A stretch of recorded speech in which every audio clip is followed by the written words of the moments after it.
Your Excellency, sir, the Kenyan family in the UK, good evening. Bwana asifiwe. Mmekuja kwa wingi sana.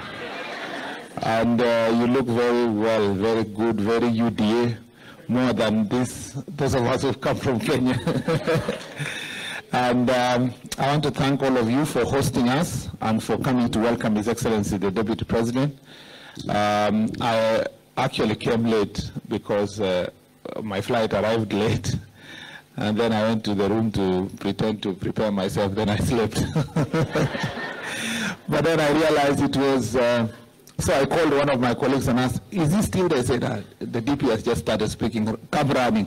I said, even if I get the last 5 minutes, I'll be more than happy to meet you and see your faces, because I see you online all the time, and the support you give us, I want to say thank you very much. May God bless you. The DP Umetuchomea leo kidogo. Amesema nilikuwa huko nje for donkey years.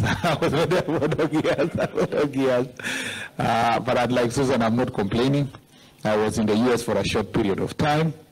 And some of the things that I know about diaspora is what I learned as a student when I was in America. And the commitment, the effort, the hard work of Kenyans living outside the country must always be appreciated. And let's remember, let's not forget, because many people forget back home, let's never forget that we've sent some of our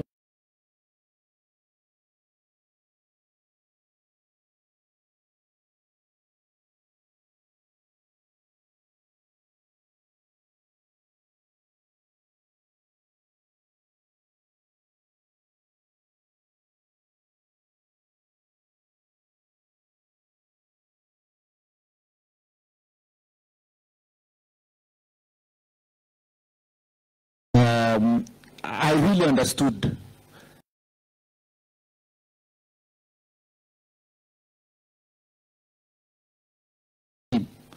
because they were making it on behalf of the entire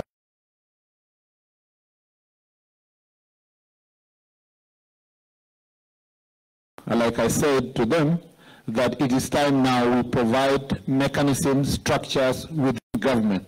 As the Deputy President promises in his government to have a Ministry of Diaspora, those of us who will be also in the legislature must now provide a committee of diaspora, so that its work will be to oversight the work of the government on matters related to diaspora of the executive. And I say this, let's you know, many Kenyans think if you talk about Kenyans in diaspora, it is equivalent to foreign affairs issues. Foreign affairs issues is dealing with other countries, you know, and dealing with affairs of nations and international law issues that bring countries together. We are talking here about our own citizens, our own people, yeah, who are, so that is why I appreciate what the DP is saying, that it must be given its own independent and proper management outside the usual issues of foreign affairs, so that the Ministry of Foreign Affairs will have a diaspora person. The Ministry of Diaspora will have their diaspora attaché at the embassy. That is his work. That the work of the attaché is fully to focus on diaspora issues. Then the other issues of immigration, trade, and all that will be dealt with by the other attachés in the various embassies. I also want to say here that I have been informed by some of you who live in diaspora that some who became, who lost their citizenship before the 2010 Constitution are still struggling to get back their citizenship, because the regulations say that unless the Cabinet Secretary signs for you to get back your passport, you may not be able to get back. I think that is an issue that we will go back home and relook at it, so that it goes back to the Director General of Immigration, and it's handled with all other immigration issues, so that you don't have to create this bureaucracy of the big man having to sign your whatever, and before you reach him to sign your documentation, you know what happens in between, yeah?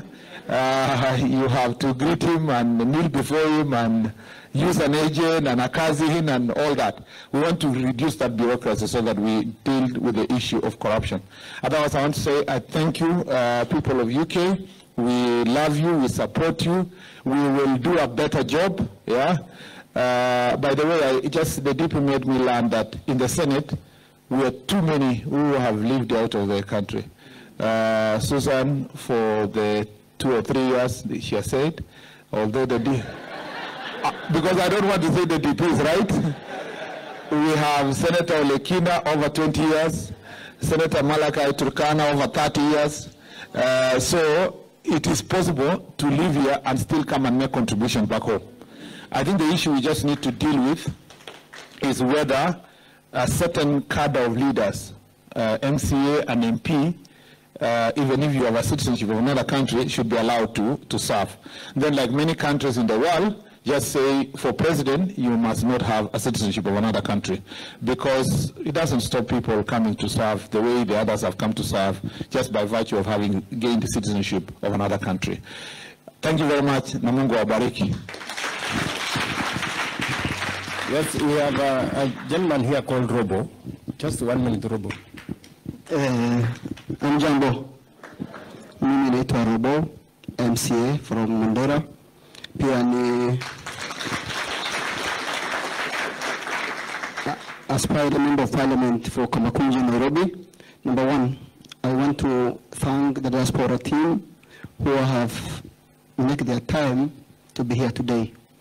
Number two, I want to thank His Excellency, the Deputy President, who is very busy, who went around to US and to UK, using his private money so that he can able to listen to the people who are living in diaspora, so that when he is making his manifestos, I think you are aware, on 15th of March, we are having the National Delegate Conference for UDA, whereby we will endorse our Deputy President to be our presidential candidate.